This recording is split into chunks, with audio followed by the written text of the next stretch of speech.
It won't do anything.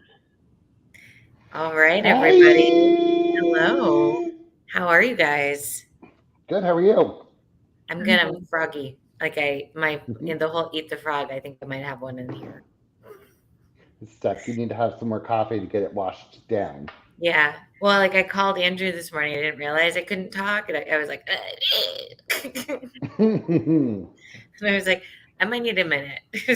it's because we're spreading the word of hard market across the land far and wide, and our I am, voices get a yeah. little tired from 12 hours a day of preaching about what's happening in the marketplace and how we can conquer it and really provide amazing service to our clients, right? Yes, absolutely. That was a yawn. Um, so Therese, I know you had a couple questions that came up from Hard Market Hero. It did. Um, One of the ones was they asked how you tier clients. So how do you go about tiering clients? What I'll information take do that you one. use? Yeah. I think there's a couple different ways. There's no perfect fit for every agency, right? So let's just start with the disclaimer, little star, like this may not work for you, but dot dot dots. I think what we really need to do is identify our VIP clients. That's either the best clients we have, great referral partners, even if they only have one or two policies. We really have to identify who that top like 10% is. The top client that if we lost, we would be devastated. And sometimes that's a leadership level decision for VIP because we want to make sure it's really only the highest level client or the best client we have. I think then we can go either into platinum, gold, silver, bronze, or ABC, DNR. Agencies like different things, but the A level client is somebody with a package. It's somebody that has a rounded account or a fairly rounded account. It's higher premiums. In commercial, it can be our higher dollar amount policies. No, and they might be monoline, but it's a high premium in commercial. Then B would be our twosies or the smaller packages in commercial, the mid grade premium. They've got maybe auto and home in personal lines or auto and boat, home in another line, but it's the twos. Then the C client is somebody they're great. They have future potential. They're normally monoline, but a decent premium. Their policies meet our agency standards. What? We should have standards that our staff understands? I think Yes. we're going to talk about that today. I know. And then our DNR or our D client, the bronze level client, is somebody that really they're the time sucks. They're the ones that really waste our time or do not meet the standards of the agency. It's that below minimum premium account or the monoline that doesn't really have a lot of potential, or somebody with a whole lot of claims or bad payment history, the client that's dishonest or that we just want off of our books. It's the clients we are not going to bend over backwards to accommodate, but we're still going to provide decent service to. Awesome. Well, and it's funny because somebody else commented that she knows everybody's going to hate her for this comment, but she wants more polls and more questions and more inclusion in the exercises in the Hard Market Hero series. Because it's a webinar, it is a little difficult to do that. You can do a lot of polls, but it's hard to actually get people talking. So that's something that somebody mentioned, but we could definitely do more polls and see what kind of answers we get. More pop quizzes. Another question they had was we need to clarify the difference between renewal reviews and remarketing strategies. Yeah, I can Which take this is one. So it's like the renewal happens before the remarket if it's like a funnel, right? So we start by answering questions, why did rates go up? Do a review. And then at the end of the review, if that was the right choice, it would be remarket the account based on what you find. But the goal would not be to remarket. So our remarketing strategy is post review. It's not, hey, at 10%, let's go remarket everybody. It's much more situational and trying to avoid a remarket. right, and there's basic. There's also kind of it's not really tiers, but it's a structured process where the agency determines which clients can actually be remarketed. So that's the remarket strategy. It starts out with you guys determining which clients can be remarketed, and then going into the process of how you're going to remarket it, which carriers you want to place them with, because we all know that commissions are different with different carriers. If there's a certain carrier that you're trying to build business with, it could be remarketed to those carriers. So there is a strategy. So renewal reviews is kind of its own section, and it's always what you want to do first. You always want to say review first. You never want to use remarket, rewrite, requote. Those words really, clients shouldn't even really know those words. They should be words that we use as insurance lingo. We should know those words. If you have clients calling in and saying, hey, I want a requote or a remarket, we're in trouble because they How shouldn't did they even learn know. that? Yes, Right? They they learn should it not from us. even know that. Yeah. So soon as a customer calls in, we don't know if they're upset or not. Remember, why did my rate go up? Is just a question.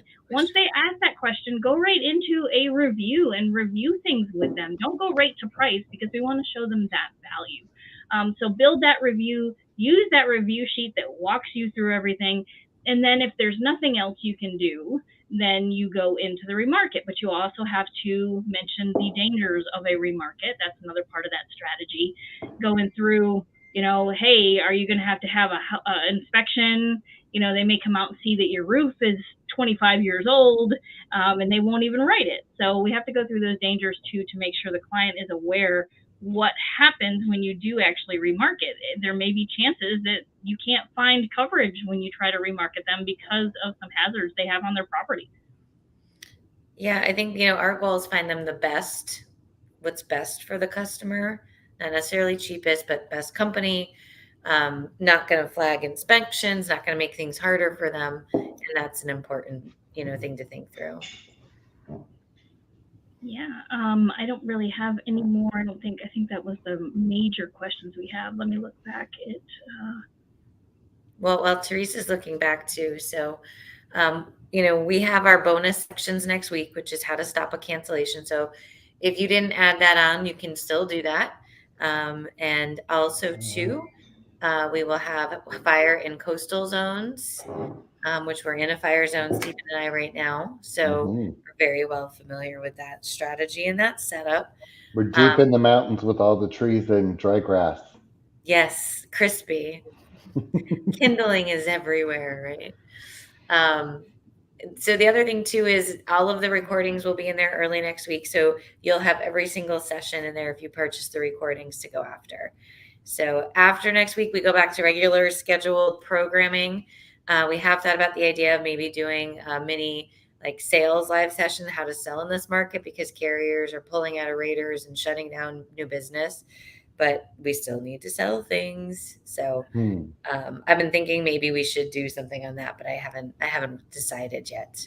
Well, and I talked to an agency the other day, and they're talking about how now those companies are asking for more paperwork. And I said, well, we just need to start looking at our insurance agencies like the DMV. We're trained. When we go to the DMV, we take stacks of stuff to make sure that we have everything we need, and we're just going to have to start doing that at the insurance agencies. All right, so I found one that you answered the other day, Kelly. Okay. What do you do when your state average increase is 28 to 32% on auto and home right now? What should your agency standard be? Yeah, I think that this is where it's really difficult to say, because I'm going to come at it from the customer. Customer's not expecting this. So if your average rate increases 29%, this is the first year your customer is going through this hard market. I get really nervous when you just pick a number like, well, that's the average. If I pick 30, I'll just call people. But I don't know. My mom gets upset about an $8 rate increase, so it's these numbers just feel very, very arbitrary. Like, it's good to know the average. I would lean people more on taking what Steve was talking about with tiering your clients and selecting okay, we're going to call all the A's, all the B's, and if we can, we'll call the C's to do renewal reviews versus just a rate trigger. That's my thought on it.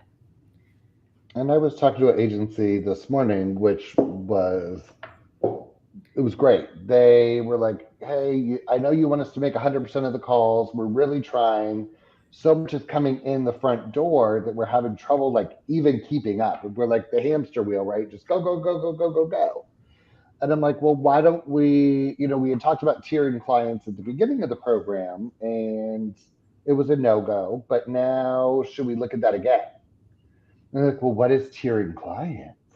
So I start talking through it and they're like, that's absolutely what I'm like. We have to make it non negotiable. Like all VIP A and most of our Bs have to be touched. The Cs and Ds, we're going to attempt to get to them.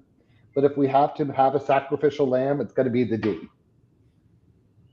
Sorry, not sorry, right? Like we have to put our effort into that VIP and A where we know the long term relationship is there.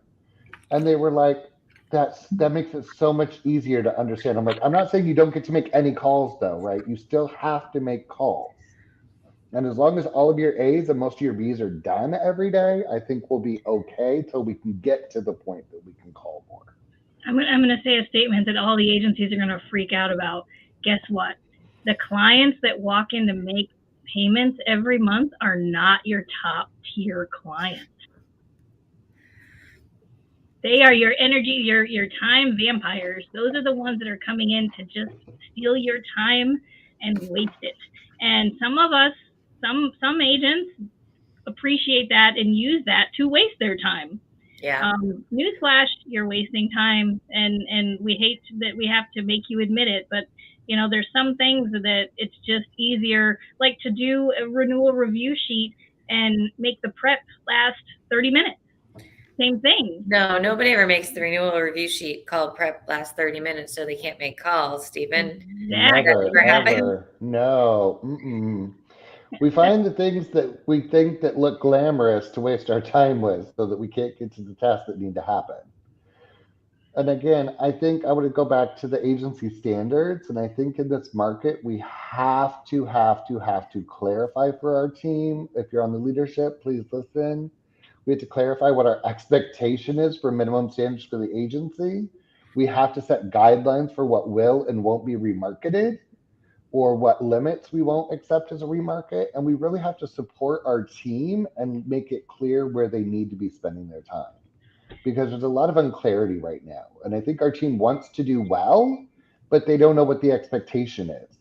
So when they're spending 7 hours on a PC-10 log cabin in a high fire district with no hydrant, with a trampoline and the lake that has a jet ski tied to the dock that they rent on Airbnb by the hour. It's detailed. I mean, well, I saw an ad for an Airbnb rental today on Facebook. It wasn't Airbnb, but something similar. And you could rent their jet ski and the dock of their lake by the hour. Wow. And I was like, how sketch is this? And does their insurance agent know about it? Probably not. Even at where we were for your agency 2.0 for Solomon, yeah, that was an Airbnb, and I was like, there's a swimming pool and a grotto. Like, this is a death trap. Yeah. I don't even know how it's getting insured. So we want to make sure that we're spending our time where we need to spend it, and we need to spend it with more of the preferred risk for the agency. And I'd like to... Oh, go ahead.